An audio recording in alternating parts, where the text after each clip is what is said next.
Hey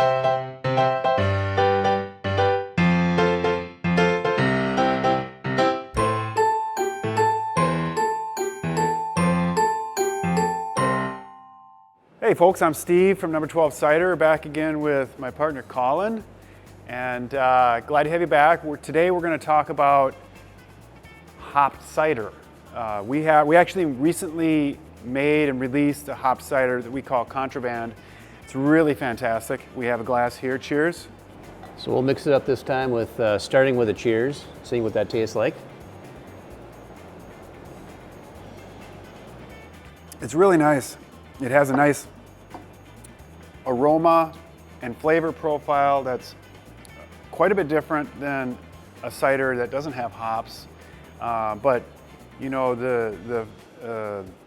so a lot of people are making hop ciders. We want to tell you a little bit about how to do that, but we thought we'd start with just the basics, right?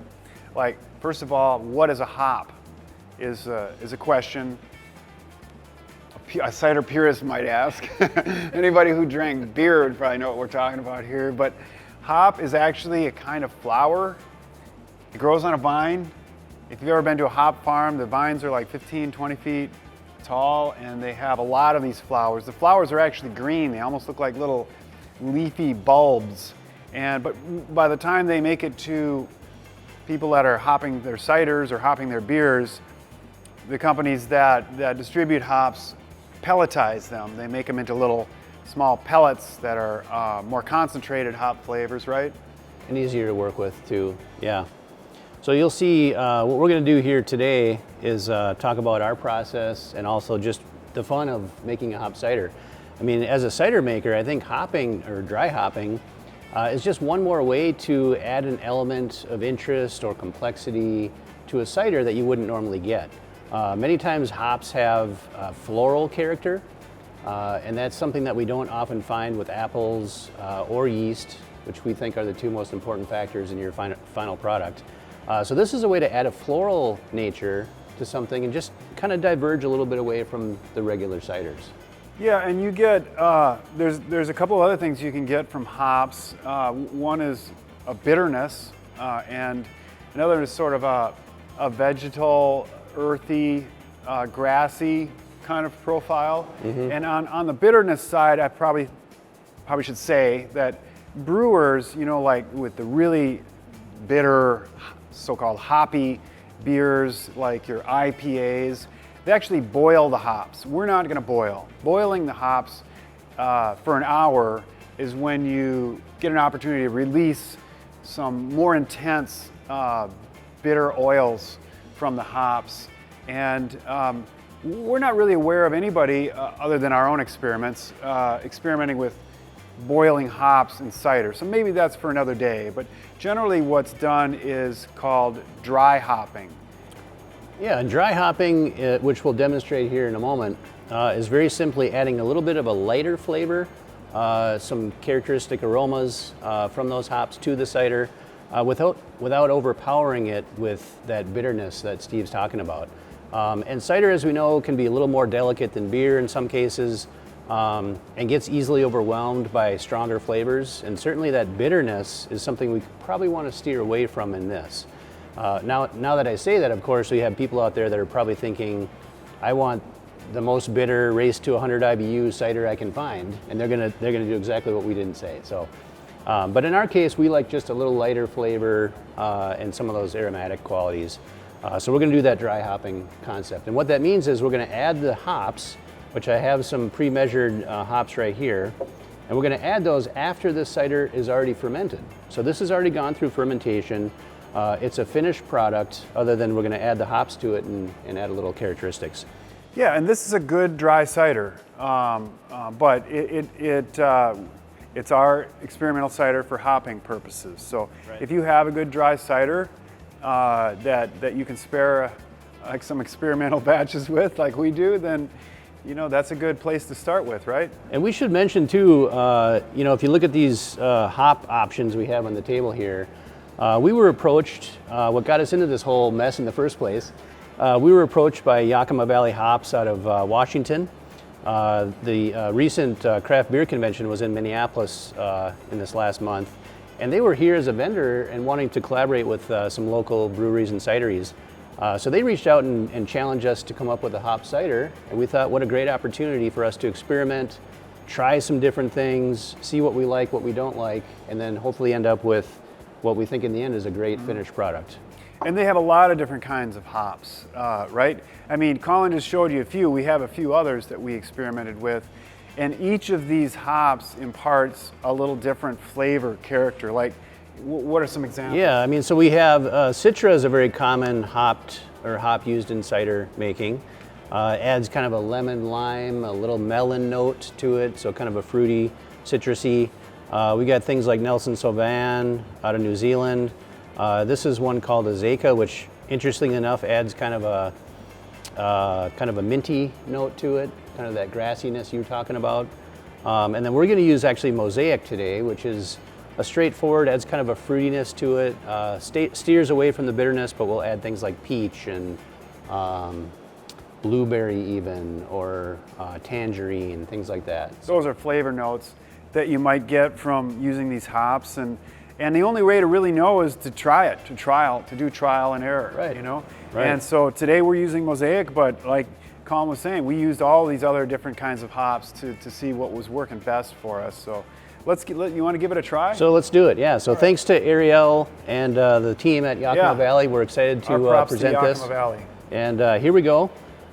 So we have the pre-measured, generally, you know, you check the manufacturer's recommendations, but we found that about an ounce of hops, the dry hops measured out per 5-gallon carboy is about right. So I've scaled that back to our 1-gallon carboy here. I got about 1/5 of an ounce of hops.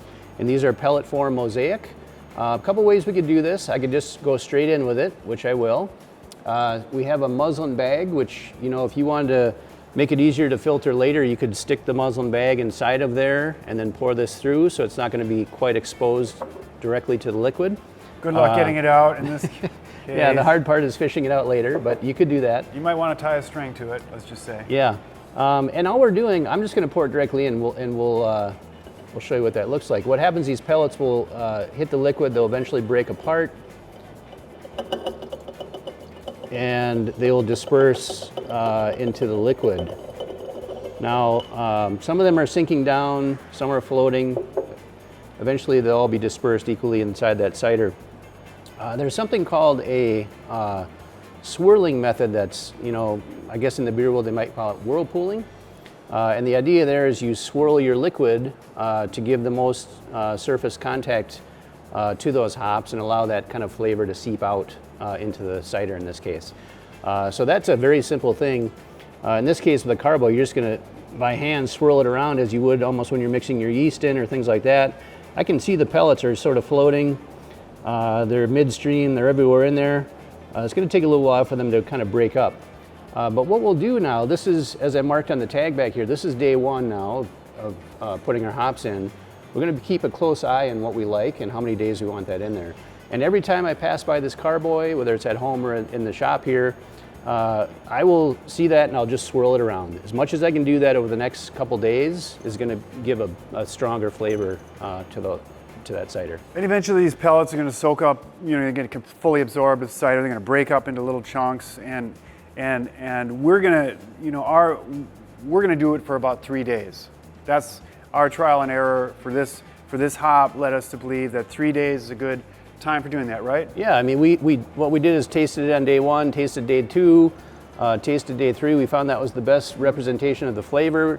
We got past day three and it became kind of a bitter war, and so we didn't want to go down that road. So day three seemed about perfect for us, so we're going to target that. And then fast forward, we actually have a day three example of that. This is your Mosaic hops. This is what it looks like day three after whirlpooling, as you call, and you can see in this example, there's more material than it looked like when you started with once those pellets break apart. And some of it has settled to the bottom, and some of it has floated to the top. It also has changed the color a little bit. Dramatically darker green and gold here.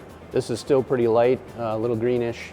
So that's another nice element to hops, is it adds a little bit of color, which is kind of nice too.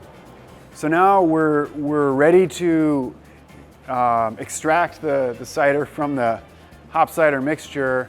And again, this wasn't hard, right? Just pouring it in and swirling it around. And this is very similar to an average cider racking. We'll do it anyway just to show you how it works. But why don't we give that a try? Okay, let's do that. So you can take the new carboy, Steve. I'll work this one.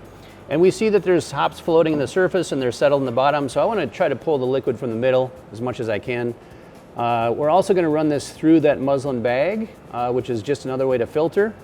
You know, other filter techniques, you could use a funnel where you got a screen on there. That might be good. Although I think that the holes on this might be a little bit too big. You could use simply a coffee filter, and that might take a little longer because it's got less space in the filter, but you know, that would work too. So we'll just try the muslin bag because we think that'll work nicely. Let's see how this works. I'm gonna hold this down and like I said, I'm gonna try to have it pull right from the middle of the liquid and just sort of work it down rather than putting that all the way into the settled hops. And we're just gonna go ahead and rack. You can see Steve is now filtering it through the bag, and it should go into the new carboy as a little cleaner and basically leave all of that vegetal matter from the hops. It'll leave that in this previous carboy here. So that'll take us just a few minutes. You can see it's kind of a slow drip coming through there. That probably means it's doing its job. That's coming out a little cleaner, so you can see we are effectively getting rid of some of that green stuff and so forth. And I have to say, I love the glow of that now somewhat filtered hop cider. It just has a little bit more of a greenish gold. It's so enticing and delicious looking. It captures the light really nicely. Okay, so we racked the dry hopped cider. Here it is right here. You can see we left behind all of that green stuff, or most of it. Most of it, yep. And we came up with actually kind of a nice, cool looking, cloudy, hazy hop cider.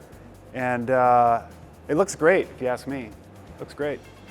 So we're actually gonna try a little bit of this, and that's part of our process. You know, you have to try it. And so we poured off a little bit into this small glass, and we're going to tell you what it tastes like. Still a few chunks in here, so it could potentially be allowed to settle out and racked again, or filtered with something finer if you wanted, Sure. Right? Yep. It's definitely got a serious hop It's got aroma. that hop aromatic to it. It's kind of a grassiness, like a spruce tips. Yeah, and I see where you're coming from with those flavors. And what we've done in the past is, if we felt at this point that maybe it was a little strong, that would definitely compel us to maybe try another racking or another little filtering to get some more of that vegetal matter out. But it tastes pretty good. I like it. It does taste good. I get kind of a juicy peach on that. Get a little bit of a mint on there, kind of that grassiness. But none of it's overpowering. It feels balanced and delicious. So I think we're onto something. And this is day 3 on that particular hop. And if we found it was really strong, we might say, well, we should go to day 2, or maybe we should do a little less hops next time if it feels a little bit too overpowering. So there's a lot of experimentation that happens. And if we talk about how we did contraband, we did this sort of same process with 7 or 8 different hops, and we tested them out for day 1. What did it taste like? Well, it had these notes. It tasted like tangerine and lime. And day 2, it was a little more bitter. And then, then we started combining different hops, and it became pretty complicated when you start blending hops and blending different days and all of that. So a lot of experimentation is a good thing, and it will lead you to something in the end, hopefully, that you really like. Yeah, and just so basically, if you're just grabbing one hop that you have or that somebody gave you, it might be a big miss. I think, Colin, one of those hops you said tasted a little bit too like sort of a seaweed umami flavor. Yeah, right. And now didn't seem like a good match. You might like seaweed in your cider. That's okay. It was interesting, I would say that, but I don't know if it went really well. And that's the thing about these hops, is some of them just don't really go very well with cider. And so a lot of experimenting is a good idea to lead you down that right path. So hey, cheers and happy cider making. I hope you all come up with a great hop cider just like we did. Thank you. Happy cider making. Cheers.